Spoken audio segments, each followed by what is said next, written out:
اعوذ باللہ من الشیطان الرجیم بسم اللہ الرحمن الرحیم۔ قبر کا خط، ایک روح جو سجدے کی منتظر رہی۔ قسط نمبر 4، ایک روح کا سکون۔ رات کے پچھلے پہر کی خاموشی تھی۔ احمد مسجد کے صحن میں بیٹھا تھا، آسمان کی طرف دیکھ رہا تھا۔ ستارے جھلمل کر رہے تھے جیسے کسی نے ان میں نور بھر دیا۔ وضو کے بعد وہ جائے نماز پر بیٹھا، دل میں ایک ہی خیال گردش کر رہا تھا، کیا وہ روح اب سکون میں ہوگی؟ دھیرے دھیرے آنکھیں بوجھل ہو گئیں اور وہ نیند میں ڈوب گیا۔ خواب کا منظر۔ احمد نے خود کو ایک حسین وادی میں کھڑا پایا، فضا میں خوشبو، درختوں پر نور کے پھلوں اور ایک نرم سی روشنی جو دل میں عجیب سکون اتار رہی تھی۔ سامنے ایک دروازہ تھا، اتنا بڑا، اتنا حسین کہ لفظ اس کے شان و بیان نہیں کر سکتے۔ دروازے پر لکھا تھا دار السلام، وہ جگہ جہاں سجدہ قبول ہوتے ہیں۔ دروازہ آہستہ سے کھلا اور اندر سے وہی چہرہ نمودار ہوا جس کی قبر پر احمد نے چراغ جلایا تھا۔ چہرہ روشن، مسکراہٹ نرم اور آنکھوں میں وہ نور جسے صرف قبول شدہ دعاؤں میں دیکھا جا سکتا ہے۔ روح نے احمد کو دیکھا اور ایک مانوس لہجے میں کہا، احمد، تم نے وہ پیغام زندہ کیا جو میرے ہونٹوں پر دفن ہو گئے۔ تمہارے سجدے کی روشنی میری قبر تک پہنچی۔ احمد کی آنکھوں میں سے آنسو بہہ نکلے۔ کیا تم اب خوش ہو؟ اس نے لرزتی آواز میں پوچھا۔ روح نے کہا، ہاں، میرا رب مہربان ہے، اس نے میری پچھلی غفلت معاف کر دی کیونکہ کسی نے زمین پر سجدوں کو زندہ کیا۔ احمد، جب تم نے میرا خط پڑھ کر سجدہ کیا تو میری قبر سے عذاب کی زنجیریں ٹوٹ گئی۔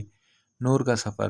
روح نے ہاتھ اٹھایا اور آسمان کی طرف دیکھ کر ایک کرن چمکی، پھر وہ کہنے لگی، احمد، اب میرا پیغام دنیا تک پہنچاؤ کہ سجدہ صرف زمین پر جھکنا نہیں بلکہ اپنی روح کو اللہ کے سامنے رکھ دینا ہے۔ جو سجدے میں گم ہو جاتا ہے وہ وقت، خوف اور موت سب سے آزاد ہو جاتا ہے۔ پھر اچانک ہوا میں تسبیح کی آواز گونجی، سبحانک اللہم و بحمدک اشہد ان لا الہ الا انت۔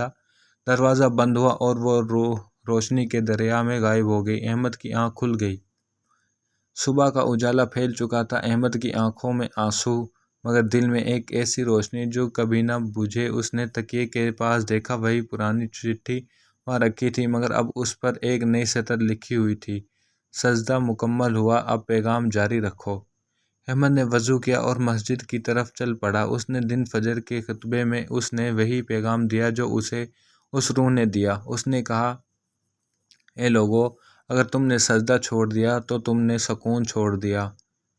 نماز صرف فرض نہیں، یہ روح کی پکار ہے۔ جو وقت پر سجدہ کرتا ہے، وقت خود اس کے تابع ہو جاتا ہے۔ لوگوں کے چہروں پر آنسو بہہ نکلے۔ کئی نوجوان جو مسجد میں مہینوں مسجد سے دور رہتے، آج پہلی صف میں کھڑے تھے۔ قبر کی خاموشی ٹوٹ گئی۔ اسی رات جب احمد نے دوبارہ قبرستان گیا تو اس نے دیکھا چراغ خود بخود جل رہا تھا، قبر اس سے خوشبو آ رہی تھی اور فضا میں کسی نے مدھم آواز میں کہا، احمد، تم نے وقت کا قرض ادا کر دیا، اب یہ زمین تمہارے سجدوں کی گواہی دے گی۔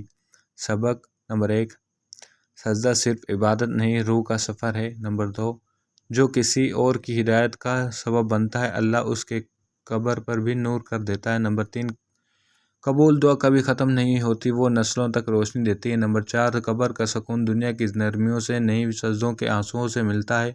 نمبر 5، اللہ کے راستے پر ایک قدم بڑھاؤ، وہ تمہیں جنت کے دروازے تک لے جائے گا۔